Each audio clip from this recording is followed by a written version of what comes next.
স্বস্তির কোনো বার্তা নেই নিত্যপণ্যের বাজারে। বেড়েছে তেল ও ডালের দাম। চালের দাম প্রায় 2 মাস আগে থেকে বাড়লেও এখনও তার কমার কোনো লক্ষণ নেই।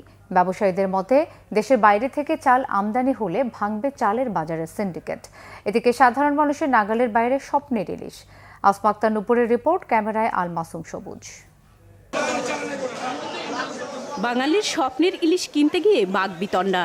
1 কেজি ওজনের ইলিশ গত বছরের তুলনায় বিক্রি হচ্ছে 1000 টাকা বেশি দরে 2600 টাকায়। আকাশ ছোঁয়া আর কি। এটা আসলে মধ্যবিত্তের এখন ইলিশ। আমি মনে হয় এই সিজনে আমার মাত্র 2 দিন ইলিশ খাওয়া হচ্ছে।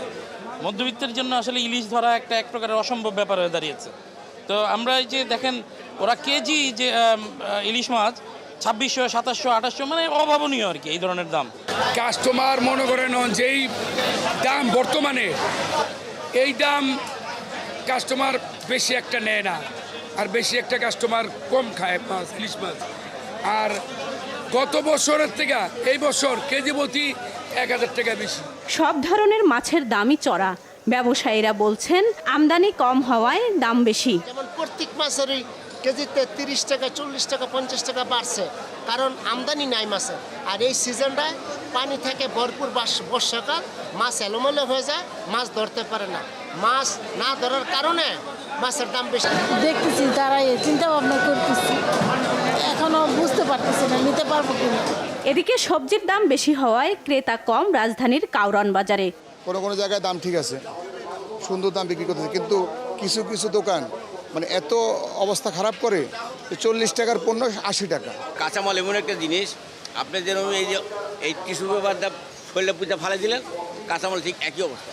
কাঁচামাল বেচতে না ফেলা ফালাই নিয়ে যায়, তার ফলে লোকসানটা বেশি হয়। 1 মাসের বেশি সময় ধরে চালের দাম চড়া। নতুন চাল উঠলেও কমার কোনো লক্ষণ নেই।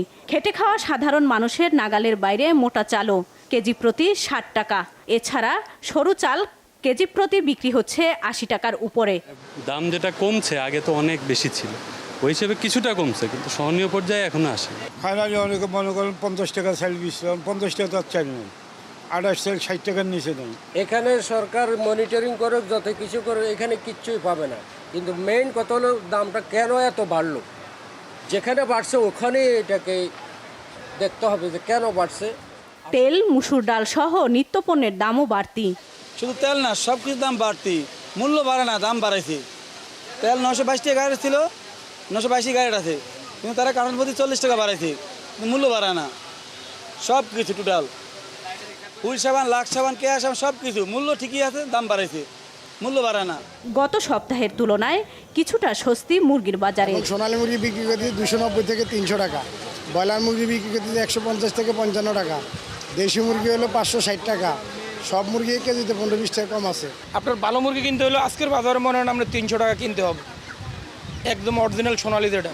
দাম কি গত সপ্তাহের তুলনায় বাড়তি না কম? না, গেছে সপ্তাহ হিসাবে এই সপ্তাহে আমরা মুরগির দাম কম। নিত্যপণ্যের দাম স্বাভাবিক রাখতে বাজার মনিটর জোরদার করার দাবি ভোক্তাদের। আসমা আক্তার নুপুর, বাংলা ভিশন, ঢাকা।